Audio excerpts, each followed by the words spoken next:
recordar lo que hemos hecho en la última clase. Estoy compartiendo pantalla, ¿no es cierto? Sí, Hola, doctora. hola. ¿Sí? ¿Se Sí, está compartiendo pantalla? sí, doctora. Ya, muy bien.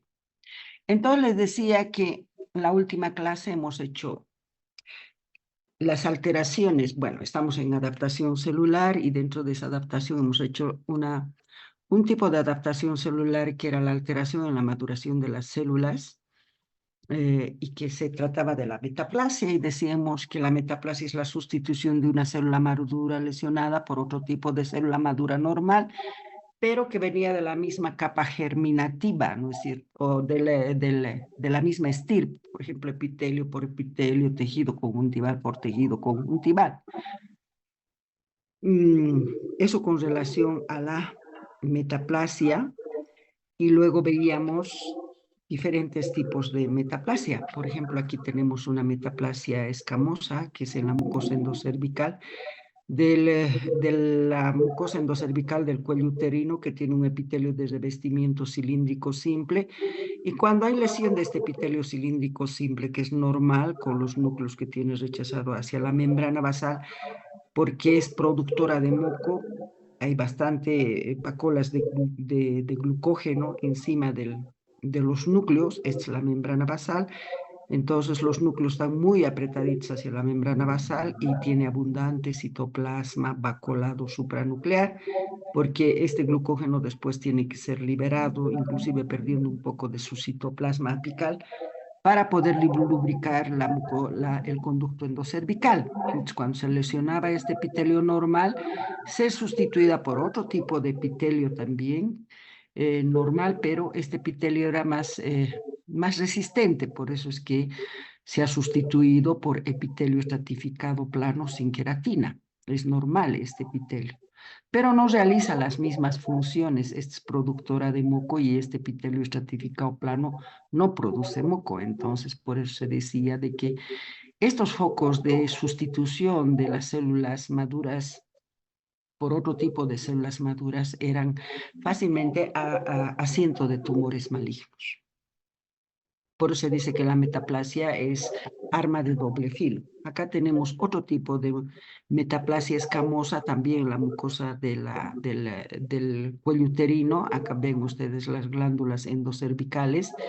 Estas glándulas endocervicales tienen un epitelio de revestimiento cilíndrico simple, igual que el epitelio que reviste la mucosa endocervical. Ese mismo epitelio son de las glándulas endocervicales. Y ustedes verán de que la mitad de estas glándulas endocervicales han reemplazado este epitelio normal por un epitelio escamoso, que también es maduro y es normal. Metaplasia escamosa. Esta es la metaplasia escamosa que se ve en lesiones del epitelio respiratorio. Acá tenemos el epitelio respiratorio. Ustedes saben muy bien que las vías respiratorias tienen un epitelio de revestimiento, la membrana basal tiene un epitelio esta es la célula madre basal, tiene un epitelio de revestimiento cilíndrico pseudoestratificado con cilios. Entonces, cuando se lesionaba por el efecto de la nicotina, por falta de vitamina A, teníamos de que este epitelio lesionado es eliminado. Toda célula lesionada pierde su capacidad de adhesión a su membrana basal o a las células adyacentes, por eso es que se desprendía y la célula madre basal hacía una reprogramación fenotípica de sus genes, de los genes fenotípicos, y teníamos la aparición de otro tipo de epitelio, que es el epitelio escamoso. Entonces acá tenemos la metaplasia escamosa en las vías respiratorias. Este epitelio escamoso, por ejemplo, no tiene cilios como este. Entonces no realiza la misma función este epitelio escamoso que este epitelio cilíndrico pseudoestratificado ciliado. Por eso es que es un arma de doble filo los focos de metaplasia, porque no realizan la misma función de la célula normal. Esta también es otra metaplasia escamosa. Aquí está el epitelio cilíndrico pseudoestratificado con cilios Entonces, por una irritación de la nicotina se lesiona y es reemplazada por epitelio estratificado plano. Y este es el esófago de Barrett. El esófago de Barrett, ¿qué significa? Es la metaplasia cilíndrica del tercio inferior del esófago. Ustedes saben muy bien que la mucosa que reviste el esófago es epitelio estratificado plano sin queratina. Entonces, en el tercio inferior del esófago vamos a tener especialmente un reflujo gástrico, donde el componente gástrico es ácido y ese componente gástrico ácido llega al tercio inferior del esófago y lesiona este epitelio estratificado plano sin queratina. Por lo tanto, este epitelio la célula madre tisular va a hacer una reprogramación fenotípica para poder sustituir este epitelio estratificado por epitelio cilíndrico simple, tipo gástrico o tipo intestinal, que son esos epitelios cilíndricos simples que resisten muy bien a ese pH ácido que tiene los componentes de la mucosa gástrica. No solamente el tejido epitelial sufre metaplasia, sino que también el tejido conjuntival sufre metaplasia y podemos ver ese tejido conjuntival que sufre metaplasia, por ejemplo, en el adenoma pleomórfico de la glándula parótida. Ahí vamos a tener tendríamos que tener solamente glándulas, ¿no es cierto? De la glándula parótida es una glándula salival mayor, entonces tendríamos que tener glándulas salivales y con un tejido conjuntival más o menos laxo. Pero en ese tejido conjuntival pueden aparecer fragmentos de cartílago, fragmentos de hueso, ¿no es cierto? Entonces nos están hablando nos está diciendo que el tejido conjuntival también sufre metaplasia. Por ejemplo, tenemos aquí el cartílago, hueso, estos son cartílagos. ¿Qué hace el tejido cartilaginoso en la glándula parótida? No tiene por qué haber. Entonces han sufrido reprogramación fenotípica de las células madre tisulares y por eso es que aparece este tejido cartilaginoso. Otra forma de metaplasia sería la miositis osificante, donde hay golpes, donde hay se podría decir, traumatismos fuertes a nivel de los músculos esqueléticos que nos van a llevar a una necrosis hemorrágica de este músculo esquelético y todo tejido necrótico es eliminado por una reacción inflamatoria y ese foco donde ha aparecido la necrosis hemorrágica va a ser reemplazada por tejido cartilaginoso, tejido óseo. Entonces, eso también es una explicación de lo que es la metaplasia del tejido conjuntival. Conclusión, tejidos epiteliales y tejidos conjuntivales tienen la capacidad de hacer, sus células madre tisulares tienen la capacidad de hacer una reprogramación fenotípica para poder reemplazar una célula madura normal por una célula madura lesionada por otro tipo de célula madura también, pero que sea de la misma línea germinativa, tejido epitelial por tejido epitelial, tejido conjuntival por tejido conjuntival. Con eso terminamos lo que es la metaplasia y vamos a entrar a otro tipo de adaptación celular.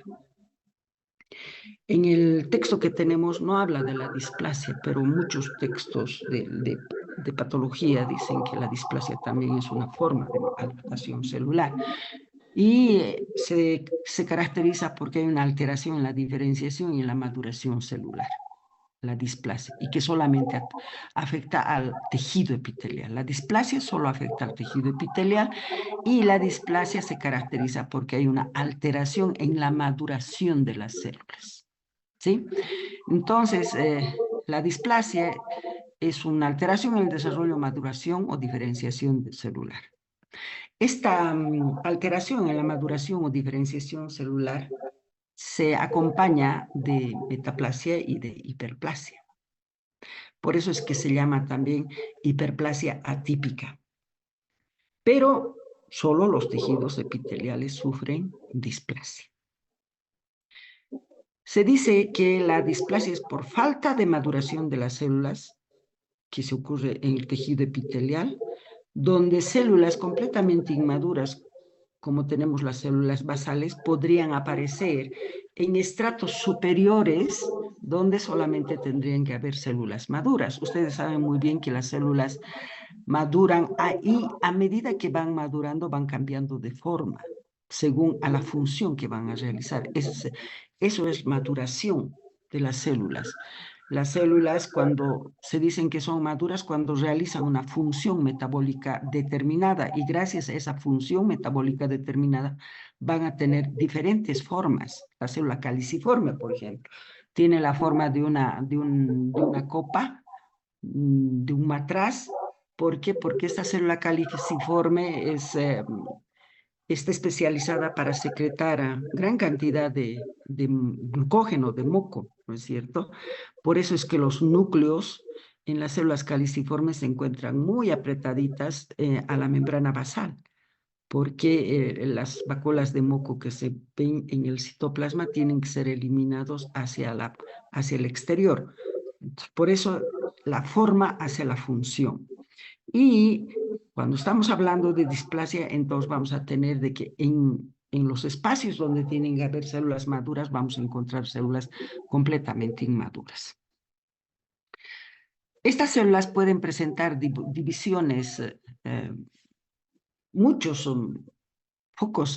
células van a presentar divisiones mitóticas, ¿no es cierto? Usos mitóticos bipolares, por ejemplo. Podemos encontrar usos mitóticos bipolares abundantes en un tejido epitelial. También se acompaña esta displasia de anarquía en la disposición de las células. Vamos a tener células que van a estar desorganizadas en todo el espesor del epitelio. También se acompaña de hipercromasia nuclear, de pleomorfismo nuclear, con gran cantidad de figuras de mitosis normales. Cuando hablo de figuras de mitosis normales, estoy hablando de las figuras de mitosis bipolares, por ejemplo. En una división mitótica, siempre hay dos células hijas y esos nos van a formar usos mitóticos bipolares.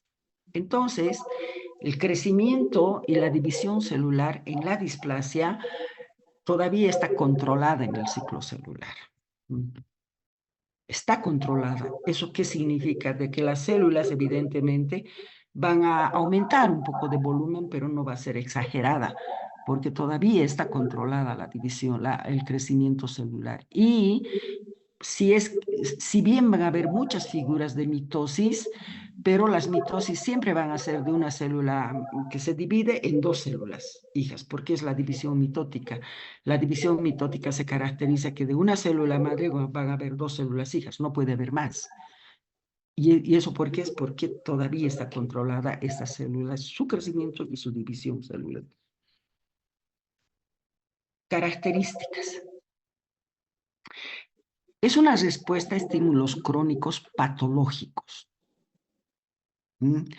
Y también se caracteriza que cuando estos estímulos patológicos desaparecen, entonces esta célula vuelve a su cauce normal, vuelve a adquirir su homeostasia, vuelve a ser célula normal.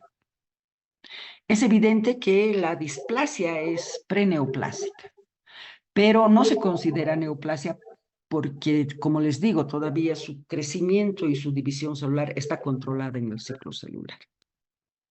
Ustedes saben muy bien que en el ciclo celular hay puntos de control de crecimiento y de división celular. Entonces, sí, estas células tienen que responder a estos puntos de control. De una división mitótica no pueden aparecer tres células hijas, por ejemplo. Solamente aquellas células neoplásicas malignas son las que escapan al crecimiento y a la división celular.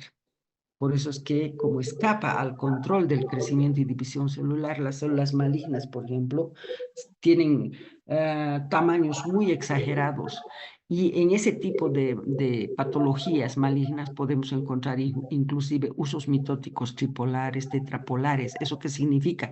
Que esas células han escapado al control de la división celular y de esa división mitótica están apareciendo otras células hijas, por ejemplo, que es completamente anormal. ¿Por qué? Porque han escapado al control de la división.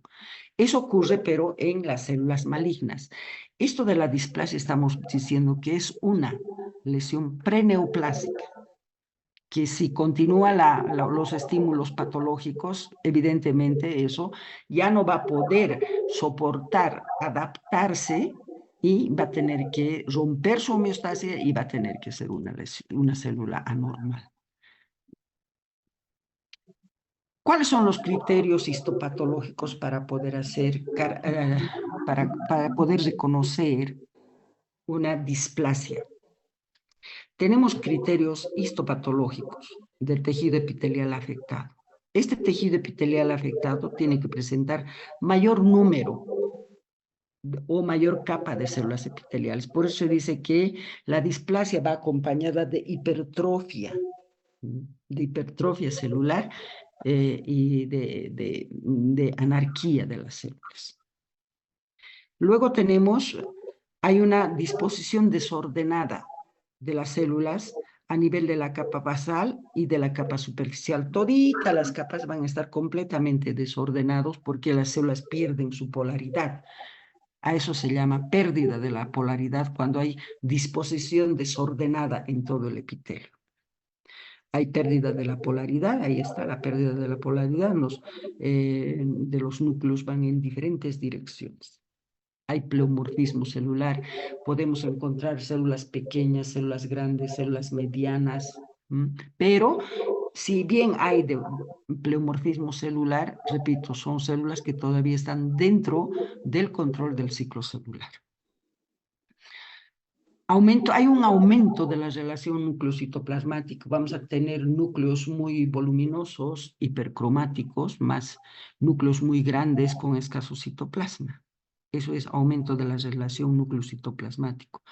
Tenemos, por ejemplo, la relación núcleo-citoplasmático normal de las células es 1 de núcleo y 2 de citoplasma, 3 de citoplasma. En cambio, en este tipo de células puede variar esta relación núcleo-citoplasmático. Hipercromasia nuclear, los núcleos se tiñen, se vuelven más hipercromáticos, casi teñidos a un color mucho más azul. Y también vamos a ver mayor actividad mitótica, pero actividad mitótica normal. Por ejemplo, la actividad mitótica normal en un epitelio tendría que estar más o menos a nivel de la capa basal, si estamos hablando de un epitelio estratificado. Podemos encontrar figuras de mitosis normales en las capas basales, pero no podríamos encontrar nunca figuras de mitosis en las capas mucho más superiores, porque ahí ya las células están maduras, y las células maduras realizan una función metabólica, ya no se dividen esas células. Bien, ahora hay diferentes clasificaciones de la displasia. Y se ha visto una clasificación de grado leve, moderada, severa.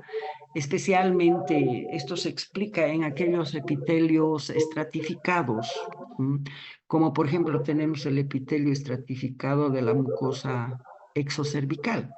Usted sabe muy bien, la mucosa exocervical del cuello uterino tiene un epitelio de revestimiento estratificado plano, varios estratos. Entonces, estos epitelios estratificados se han dividido para comprender mejor esta gradación de la displasia, se ha dividido en 3 segmentos. Un segmento que está muy cerca a la membrana basal, que es el tercio inferior. Después la que está un poquito más alejada de la membrana basal, que es el tercio medio, y la que está mucho más superior, tercio superior. Entonces, dependiendo, ahí tenemos, la displasia leve, por ejemplo, es aquellas células inmaduras que pueden llegar a ocupar el tercio inferior del epitelio escamoso. Y la moderada, estas células inmaduras pueden llegar a ocupar hasta el tercio medio del epitelio escamoso. Eso se llama displasia moderada o displasia grado 2. Aquí displasia leve o displasia grado 1. Y la displasia severa o grado 3 es cuando estas células inmaduras llegan hasta el tercio superior, pero respetando las últimas capas de este epitelio. Entonces quiere decir que vamos a encontrar estas células displásicas hasta el tercio superior, pero las capas últimas del tercio superior tiene que haber maduración. Esa es la displasia severa. ¿Por qué recalco esto? Porque cuando estamos frente a la displasia severa, tenemos que hacer un diagnóstico diferencial con el carcinoma in situ.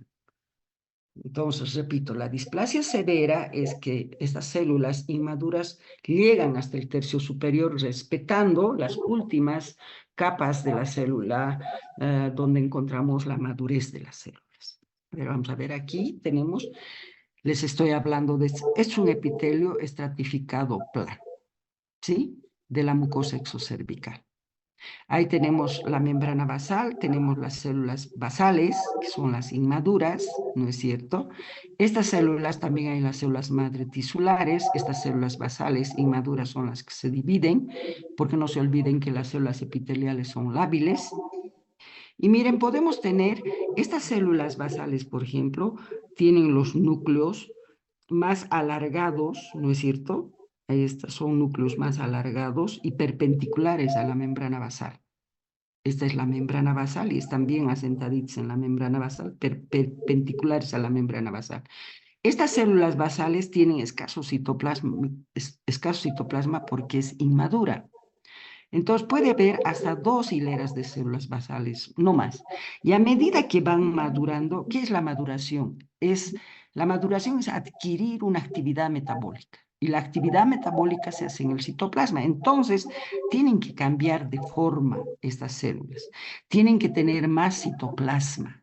Entonces, a medida que van madurando, dependiendo, ¿no es cierto?, qué función van a realizar cuando sean muy maduras.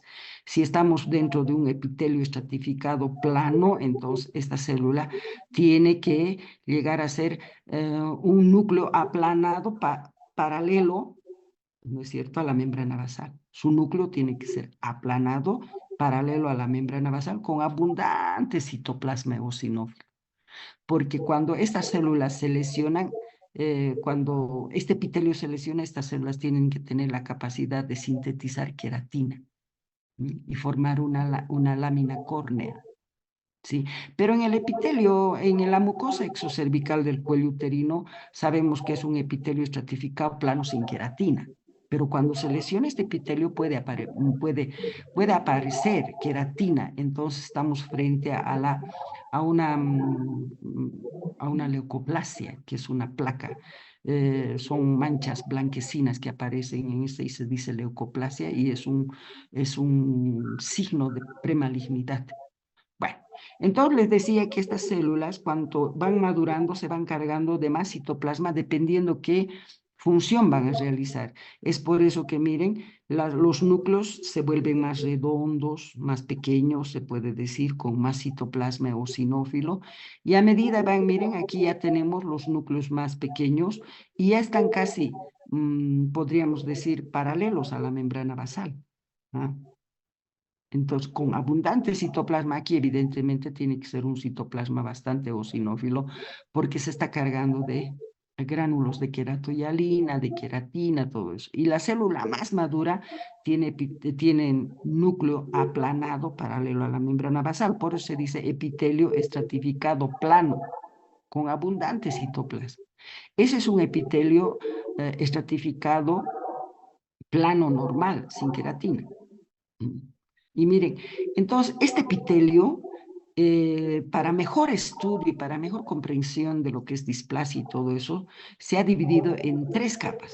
Una capa, la más basal, que es tercio inferior, una capa media, que llega hasta aquí, que es tercio medio, y la capa superior, que llega hasta ahí, tercio superior. Ahora, cuando nosotros decimos displasia, esta es una displasia leve.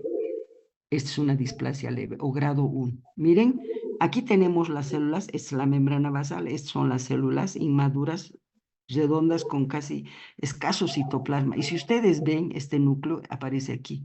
Miren, no ha madurado, siguen redonditas, ovaladitas, que llegan hasta aquí. Está ocupando el tercio inferior.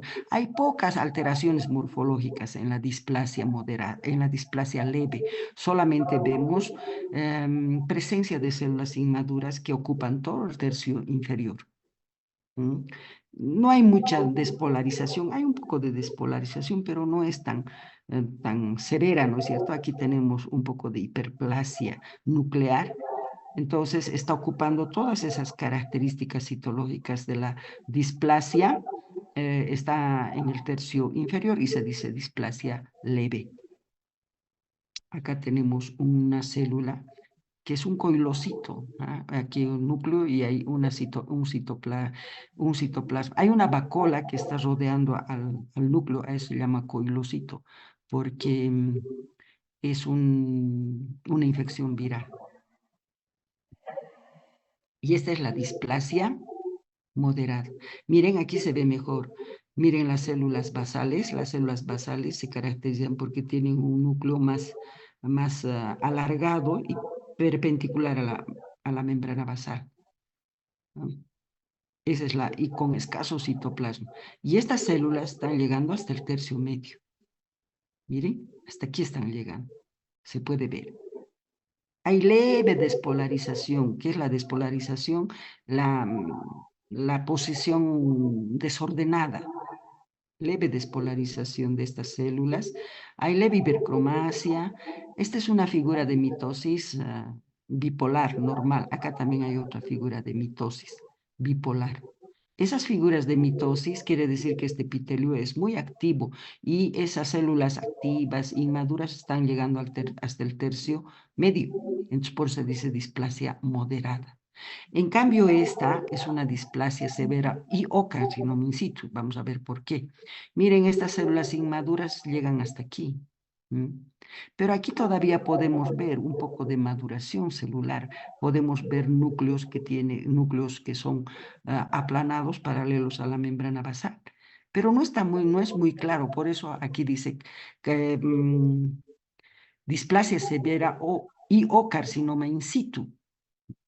Entonces, si ustedes ven, hay hipercromasia nuclear, llegan células inmaduras que ocupan casi todo el espesor del epitelio, ¿no es cierto? Hay hipercromasia nuclear, hay despolarización de las células, por ejemplo, estos núcleos están mirando aquí y estos están yendo ahí. Pero vamos a ver en otras láminas, y aquí hay figuras de mitosis normales, frecuentes figuras de mitosis normales, aquí también hay. ¿Cuáles son las figuras de mitosis normales? Los usos bipolares, ¿no? Hipercromasia nuclear, preumorfismo nuclear, hay núcleos más grandes, más pequeños, ¿no es cierto? Entonces, todos esos criterios citológicos que llegan hasta el tercio superior, ocupando casi todas las capas, se dice displasia severa o carcinoma in situ, porque aquí veo yo una célula que parece de madura, porque es un núcleo más, podríamos decir, alargado así, paralelo a la membrana basal, pero no está muy claro, ¿no es cierto? Por eso es que se dice displasia severa o carcinoma in situ. ¿Por qué? Porque la membrana basal de este epitelio está conservada. Acá vamos a ver, ahí está la displasia, lámina de una displasia epitelial severa versus carcinoma in situ. Miren, aquí tenemos todas estas células inmaduras y miren las capas superiores presentan cierta madurez. ¿Por qué? Porque su núcleo es alargado paralelo a la membrana basal. Ha madurado esto, por eso se dice, esto aquí es indudable que es una displasia severa, pero este es un carcinoma in situ. Miren, no hay células maduras, toditas son, si ustedes ven este núcleo, ven aquí. No hay esta disposición. Entonces, este es un carcinoma in situ. Ahí está la membrana basal que es intacta, no hay destrucción de la membrana basal por estas células anormales.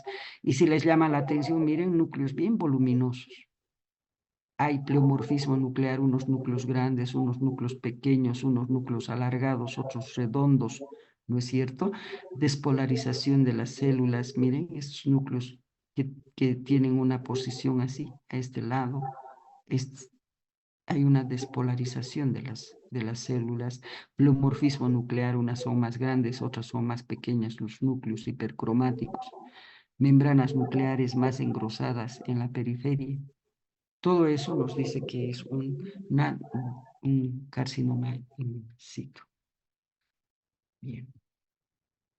Con eso hemos terminado todo lo que es la adaptación celular.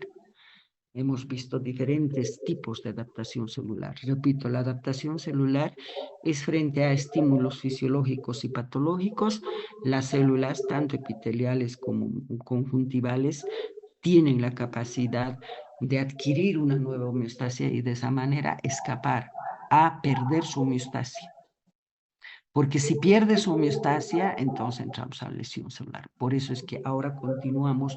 Sí, los estímulos patológicos, fisiológicos exagerados continúan cuando una célula se está adaptando. Si continúan esos estímulos, la célula va a perder su homeostasia y esa célula que pierde su homeostasia se dice lesión celular o célula lesionada.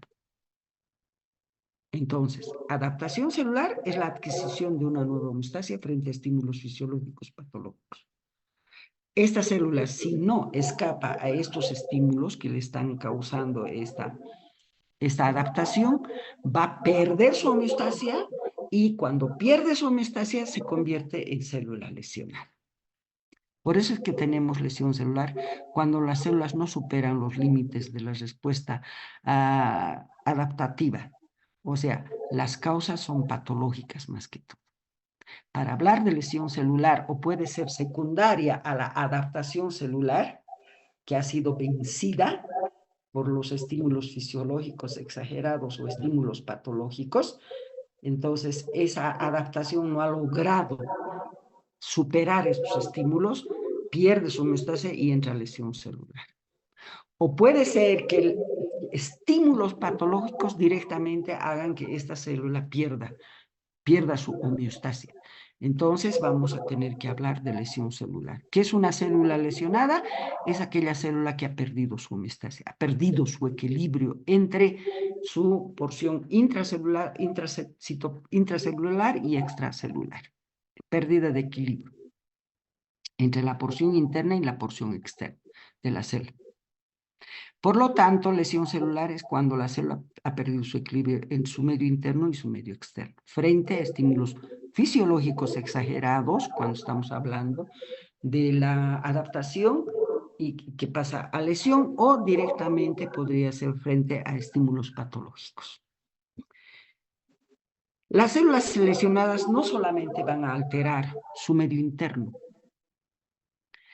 Esta alteración de su medio interno va a repercutir en las membranas celular, en la matriz extracelular también.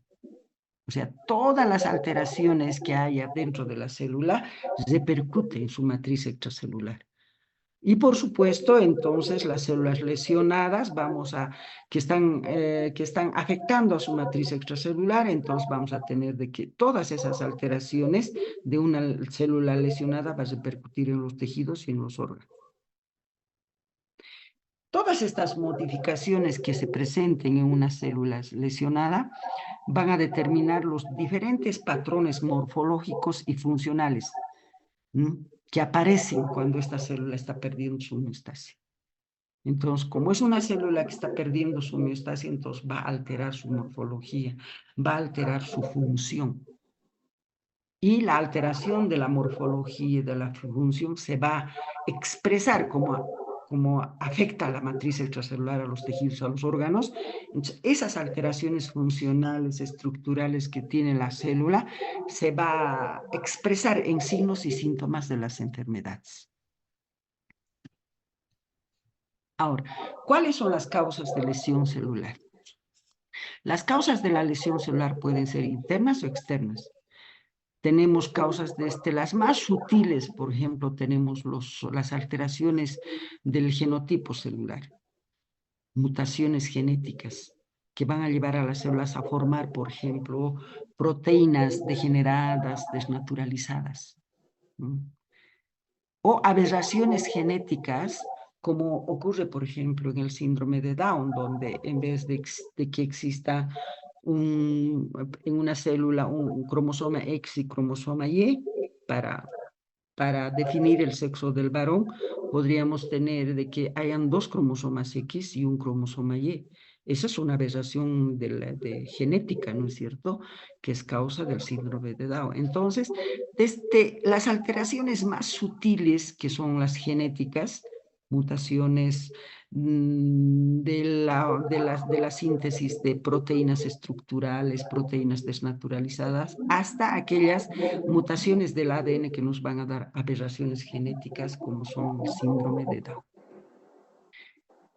Estas son las causas más sutiles que van a hacer de que las células se lesionen, pierdan su homeostasis. También tenemos dentro de las causas la más común, la hipoxia. Es un estímulo patológico la hipoxia, ¿no es cierto? Yeah. Ahora tenemos que ver muy bien qué es la hipoxia. La hipoxia es la disminución de la llegada de oxígeno a la célula. Eso es hipoxia. Quiere decir que hay menor tensión de oxígeno que le llega a la célula. Entonces, si hay menos oxígeno que llega a la célula, usted sabe muy bien que el oxígeno es importantísimo para que la célula realice la fosforilación oxidativa en las mitocondrias. La mitocondria es la que utiliza el oxígeno para realizar la fosforilación oxidativa y generar moléculas de ATP, alta energía que es necesaria para que las células realicen todas sus funciones metabólicas. Imagínense, si no llega oxígeno, falla la fosforilación oxidativa, y si falla la fosforilación oxidativa, ¿qué vamos a tener? Va a haber disminución de la síntesis de moléculas de ATP. Pero tenemos todavía que las células se pueden adaptar a esto, utilizando, dependiendo de qué célula estamos hablando, ¿no es cierto? Por ejemplo, si es un músculo estriado, en sus características metabólicas del músculo estriado es que almacenan glucógeno. Entonces, cuando no le llega mucho oxígeno, no le llega muchos nutrientes a la célula, entonces va a hacer de que disminuya sus moléculas de ATP alta energía, pero estas células, el músculo estriado, puede echar mano a sus reservas energéticas que se encuentran en el citoplasma, que es el glucógeno. Entonces va a echar mano al glucógeno para convertirlo en oxígeno, para convertirlo en glucosa, y de esa manera va a seguir teniendo moléculas alta energía para realizar todos sus procesos metabólicos. En cambio, en la neurona no existe esto. En la neurona, si se disminuye la glucosa, el oxígeno, todo eso, esa célula no tiene, las neuronas no tienen como una actividad metabólica de ellas acumulación de glucógeno en su citoplasma, no tiene. Entonces, directamente a esta célula va a entrar en lesión celular más rápido que el músculo estriado. Por eso se dice, pues, frente a la hipoxia y frente a la disminución de nutrientes, las células musculares entran en lesión celular en 30 minutos, dice. En cambio, las neuronas entran en lesión celular, inclusive irreversible, en 5 minutos, dice. Depende, entonces, de sus capacidades metabólicas de las células para responder a este tipo de estímulos patológicos como es la hipoxia.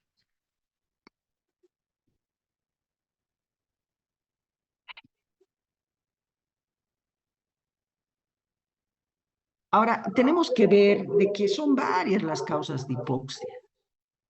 Hemos dicho de que una de las causas para causas patológicas para lesión celular, estamos en una lesión, todavía no estamos determinando si es lesión celular reversible o irreversible.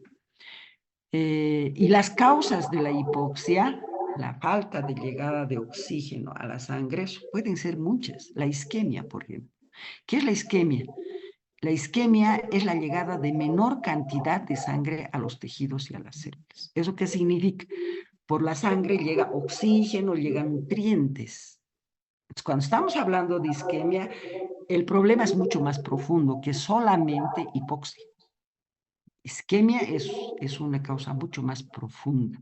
Ahí no le llegan nutrientes y no le llega oxígeno. Entonces esas células van a romper su homeostasia más fácilmente. Otra causa de hipoxia es la insuficiencia respiratoria. En una insuficiencia respiratoria hay menor llegada de sangre, de oxígeno a las cavidades alveolares para que se haga el intercambio de oxígeno-sangre, ¿no es cierto? Menor aporte de oxígeno al organismo, entonces como no va a haber mucho oxígeno para hacer el intercambio de oxígeno con la sangre, con los componentes sanguíneos van a llevar poco oxígeno a los tejidos. Esa es una insuficiencia respiratoria. La anemia es otra causa de hipoxia. ¿Qué hay en la anemia? Hay falta de hemoglobina en la anemia, hierro, hemoglobina, todo eso. No solamente es falta de glóbulos rojos, sino sus componentes químicos también son escasos, como la hemoglobina. Y ustedes saben muy bien que el oxígeno se une a la hemoglobina. Entonces, en una anemia va a haber también una hipoxia porque no hay hemoglobina para que se une el oxígeno y pueda llevar las cantidades adecuadas de oxígeno a las células. Las intoxicaciones, por ejemplo, el monóxido de carbono se va a unir a la hemoglobina.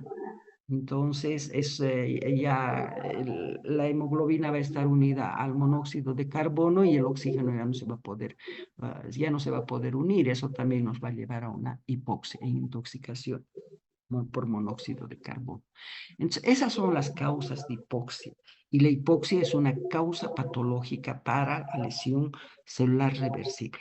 Pero también tenemos agentes físicos que nos van a llevar a lesión celular, a la lesión celular. Los traumatismos mecánicos, las temperaturas extremas, el frío, el calor, las radiaciones también son agentes físicos que nos pueden causar lesión celular, pérdida de la homeostasia de las células.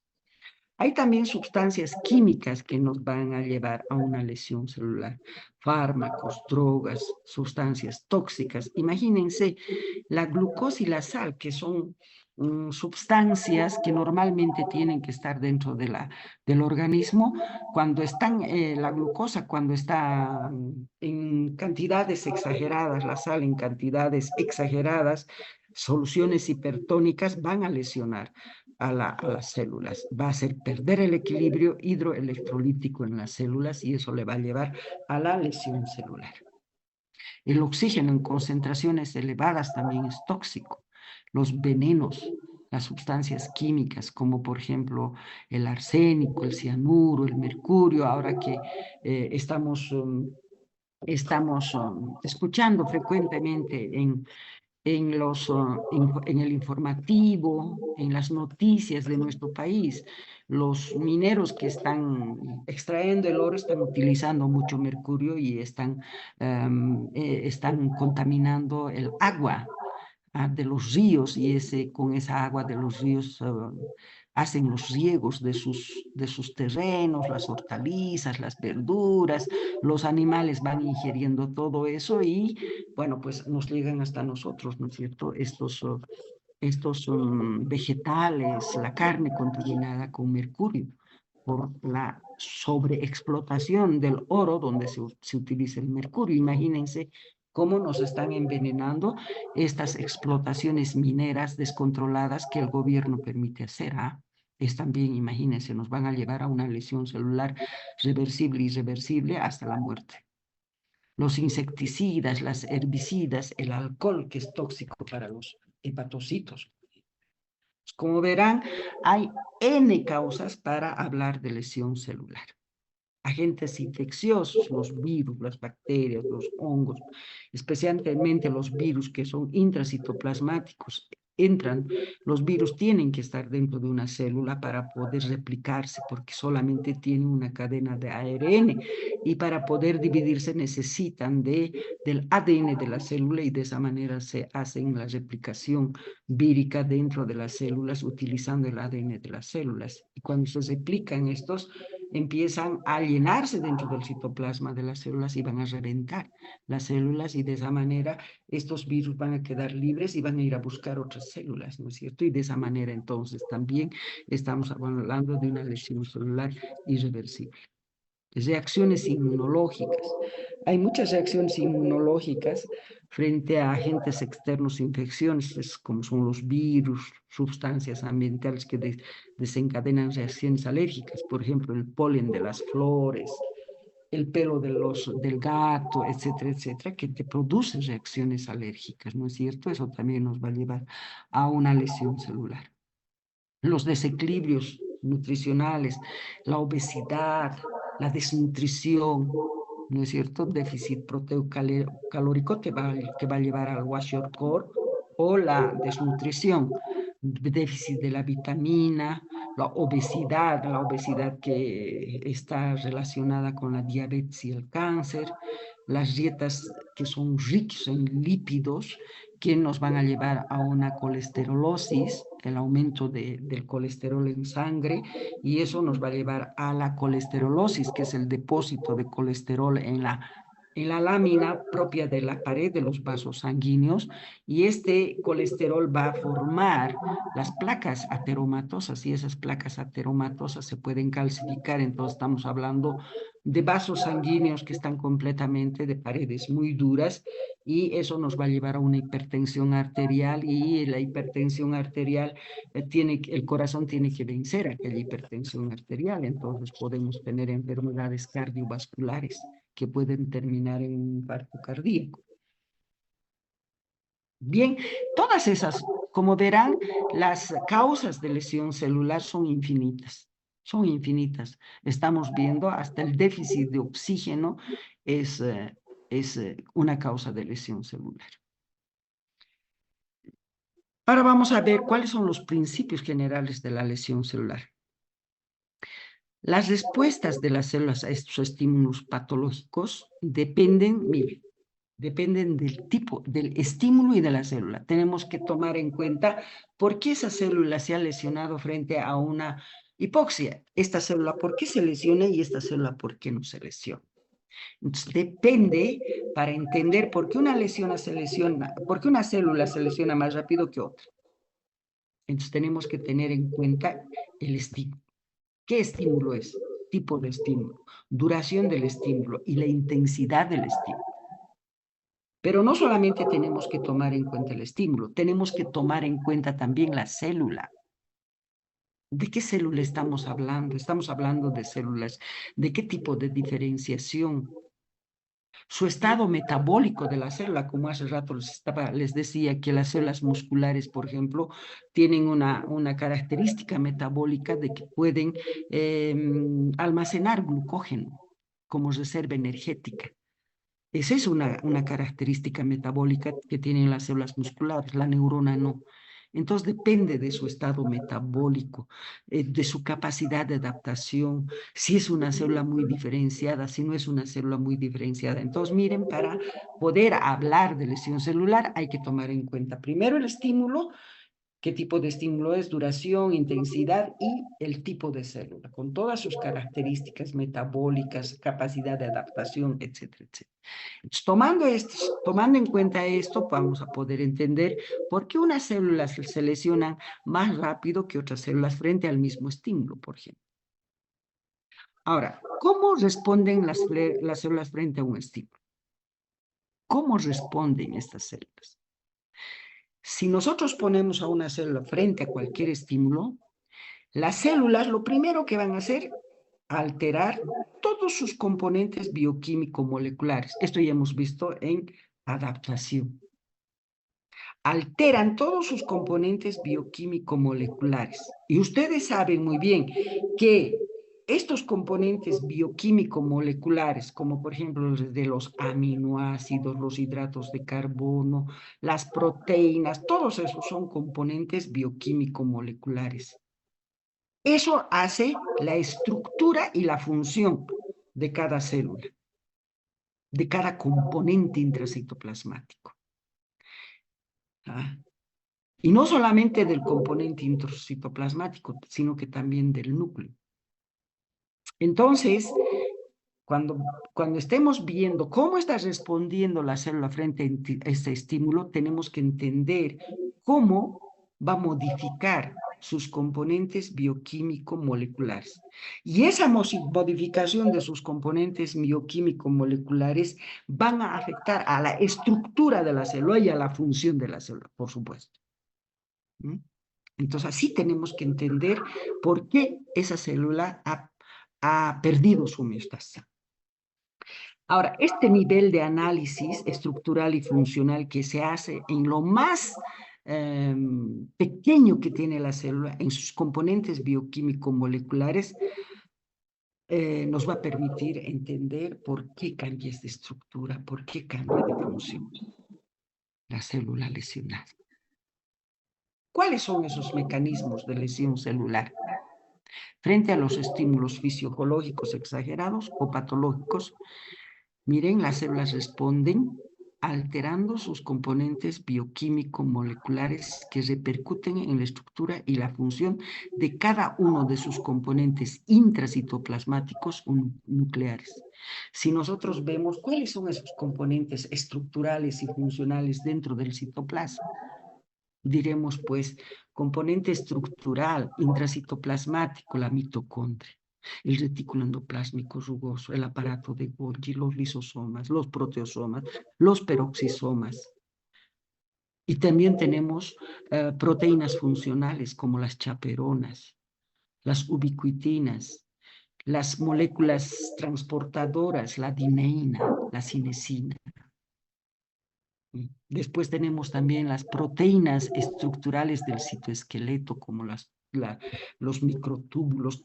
Todos estos componentes estructurales intracitoplasmáticos tienen que modificarse cuando esta célula está respondiendo a estímulos fisiológicos exagerados o patológicos exagerados.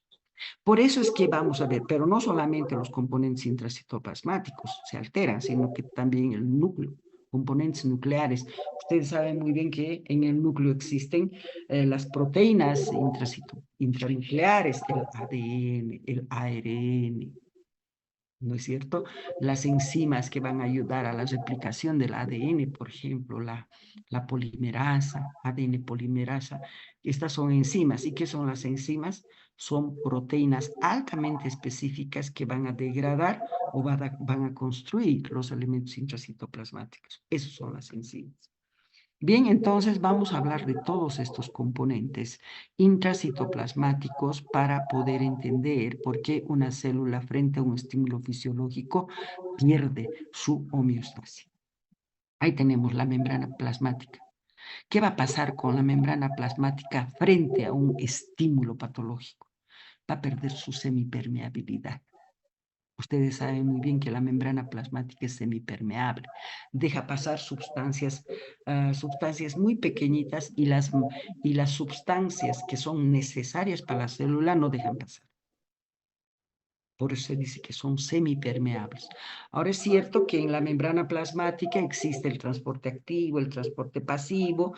Se van a alterar estos transportes, el activo, el pasivo. Y si se alteran esos transportes, se va a alterar la semipermeabilidad de la membrana. Entonces, cuando hablamos de lesión celular, tenemos que decir que la membrana plasmática pierde su semipermeabilidad. El retículo endoplásmico y el retículo endoplásmico rugoso y liso, que son los que sintetizan proteínas y lípidos, también van a estar alterados. Van a sintetizar dependiendo cuál es el estímulo, van a sintetizar menor cantidad de proteínas, menor cantidad de lípidos, o también el retículo endoplásmico rugoso podrá alterar en la síntesis de proteínas. En vez de formar proteínas bien plegadas, proteínas buenas, van a sintetizar proteínas mal plegadas, proteínas desnaturalizadas. por diferentes causas. Entonces, también vamos a tener que analizar a nivel de retículo endoplásmico rugoso y liso. También vamos a analizar la funcionalidad de la mitocondria, que es un organito intracitoplasmático que genera moléculas de ATP. Y estas moléculas de ATP son de alta energía, ¿no es cierto? La célula realiza toda su actividad metabólica de construir, de destruir sus elementos intracitoplasmáticos, sus componentes intracitoplasmáticos, utilizando moléculas de ATP. ¿Ah?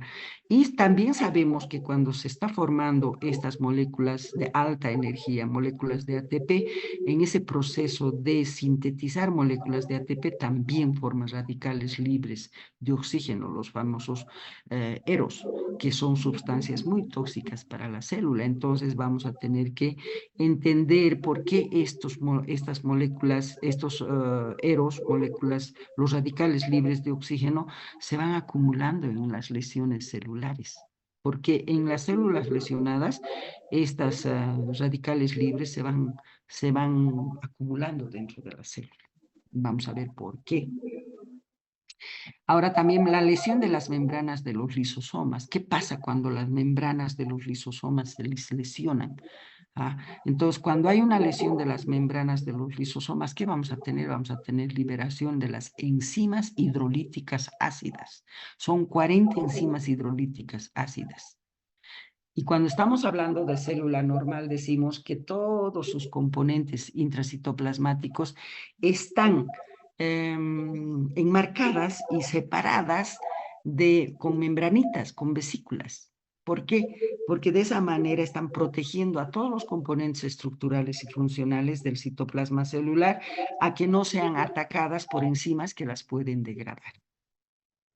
Por eso es que vamos a hablar de las membranas lisosómicas. ¿Qué pasa cuando se dañan las membranas lisosómicas? Se liberan estas enzimas hidrolíticas, se van a ir a atacar todos los componentes estructurales y funcionales de la célula.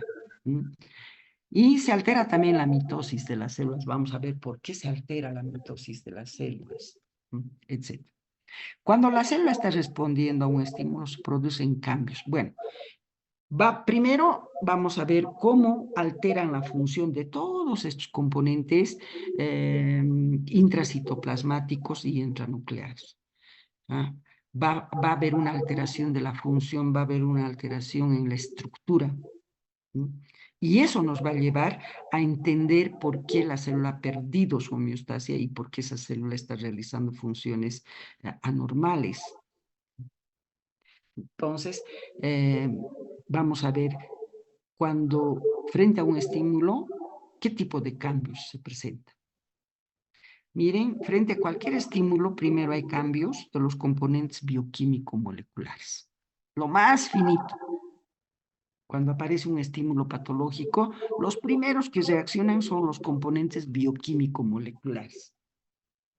Los aminoácidos, las proteínas estructurales que hacen el citoesqueleto, que hacen membranas, la membrana celular, la membrana, todos los organitos intracitoplasmáticos membranosos.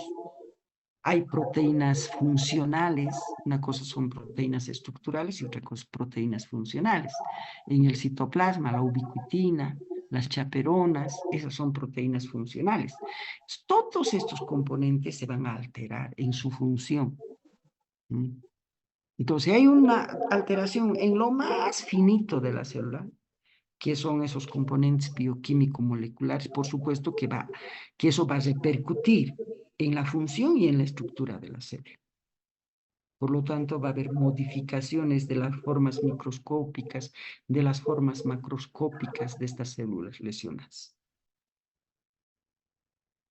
Acá vamos a ver cómo se desarrollan estos cambios bioquímico-moleculares. Voy a dejar aquí porque ya va a ser las 7 y no quiero ser una persona que no respetan los horarios, pero ya me he pasado. Así es que, por favor, voy a quedar acá y continuamos el miércoles la clase. Gracias. Muchas gracias, doctora. Gracias, doctora. No, doctora, muchas gracias. Chao, chao.